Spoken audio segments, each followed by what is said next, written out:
Hey guys, welcome to part two of my wife and I massaging each other's hands. She's going to be using her knuckles here to show how a smaller hand can get into a bigger hand. So she's obviously her hand's about half the size of my hand, and she can get right in there.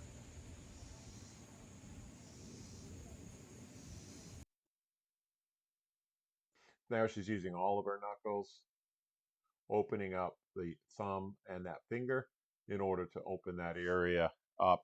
I get a lot of tension. That's my right hand and my right thumb, and I'm using that for working on people a lot. So I get really tight. It's actually quite intense where she's working right now. Um, like a 7 or 8 out of 10 anyway. But it feels really good just to get in there and loosen that area up.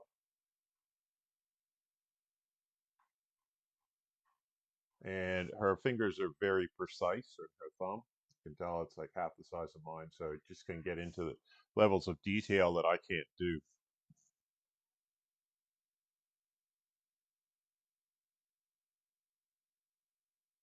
Even though her hands are small, they're actually quite strong too,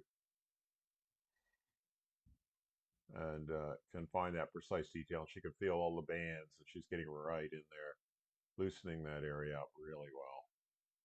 We are hoping to hold some seminars for people like who just want to learn a little bit of Raynor Massage in order to help their friends and family.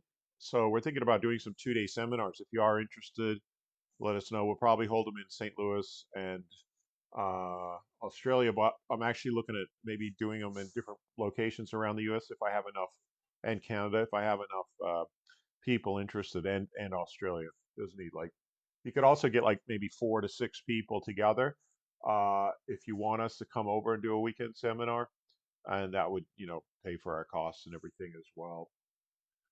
So yeah, that's kind of where what we've been thinking of doing. I am doing some teaching in St. Louis coming up in November, a 10-day course. So I have a lot of YouTube people coming for that just to learn more and experience Raynor Massage. So we're doing it at the Best Western Hotel in Fenton, which is a suburb of Missouri. I mean, a suburb of St. Louis in Missouri. And they have really good accommodation there and everything as well, and a swimming pool. And so people can come and stay for a few days and do that course. I'll put a link in the description to that. But yeah, here Corey's just getting right into my thumb, so it's going to be so much better. I'm obviously doing a voiceover on this video. There's quite a bit of noise in the background. So I'm just telling you what she's doing as she's working. So she's moving my thumb, moving that joint side to side. That helps to prevent arthritis and a buildup of calcification in the joints. And then working along what I call the inner thumb band right there, and that's going to lead into that tension.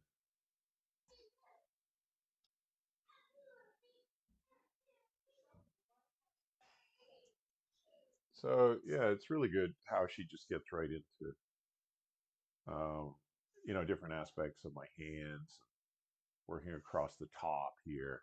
I tell you, after this, she worked on me for an hour, so I got another couple parts that I'm going to voice over coming out, and my hand felt so much better. She just did my right hand, and so I could really feel how tight my left hand was. But it was so good. It was so good. I felt so much. I was just like, damn, I want my left hand done. That's the funny thing, like it can be quite sore when you get work done on you, but after it's finished and you feel that release from tension, the chronic residual tension gone, you just feel so much better. You feel more alive. Your hand feels alive, or your foot, or whatever it is, and you're just like, wow, I want the other one done. So sometimes people ask me like, oh, is it if you just worked on somebody for an hour on their hand or 2 hours on their hand or their foot? Well, they feel like, oh, they didn't get their whole body done. Actually, what'll happen is they'll want their whole body done to that degree of feeling loose and like where the blood flow and the chi flow and everything moves into that hand or foot. So yeah, she's just getting right into the that whole area on the side of my finger, both sides. If anybody's like a massage therapist or like somebody use their hands like a beauty therapist or a trades, what we call a tradesman in Australia, like a carpenter or a concreter or plumbers, mechanics, electricians, that kind of thing. I tell you, this is so good.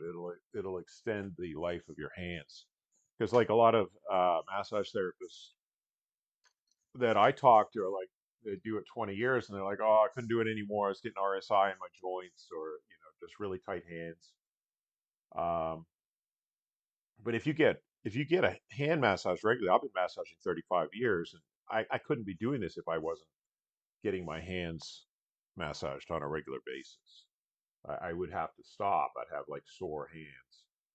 But I'm very grateful that my wife is always working on my hands, um, keeping them nice and loose, or like keeping them sort of loose. I mean, we could do more. We have two young children, so it's difficult to find the time, of course, to do long treatments. Kids are always demanding attention, and we homeschool our children. So, um, yeah, it's not like they're at school or anything like that. They're often there in the background, Ellie and Ephraim.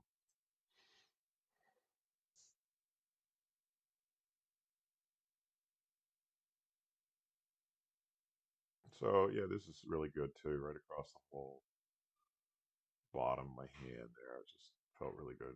It ended up just turning into Corey and I were going to demonstrate, like, make a video about, like, here's three techniques that Brandon will do with his hands that a smaller person could do with the other hand. But it ended up turning into her massaging my hand.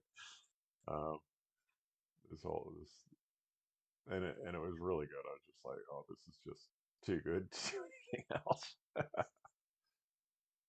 So like right in there where she's working now, it's like, oh, I get so tight in there. So yeah, in particular for massage therapists have this kind of work done, and it is so just great to have it where you got somebody else in your family that can work on you, because or a friend even, whether it be a son, daughter, husband, wife, whatever, or a friend, it just should be like a regular part of a health routine. Like not just waiting until you get really bad, but like just work on your hands to take them down instead of waiting till you get like 9 out of 10 tight or 10 out of 10 tight. You might get 6 or 7 out of 10 tight and bring that down to a 4 or 3. Obviously, ideally, if you can and you have the time and that sort of thing, get your hands to a 1, and then as they get to a 4 or 5 tight, bring them back to a 1. That's the ideal if you can find that time. Uh, but for a lot of people, it's just more difficult to find that time. So don't let them get above a 7.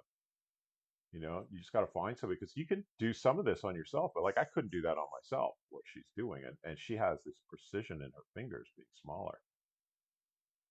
So she can just get in there. Plus, it's really hard when you're working on yourself to be able to relax and breathe into it because you're working it. So I don't know. It's good working on yourself, but it's also nice having somebody else work on you.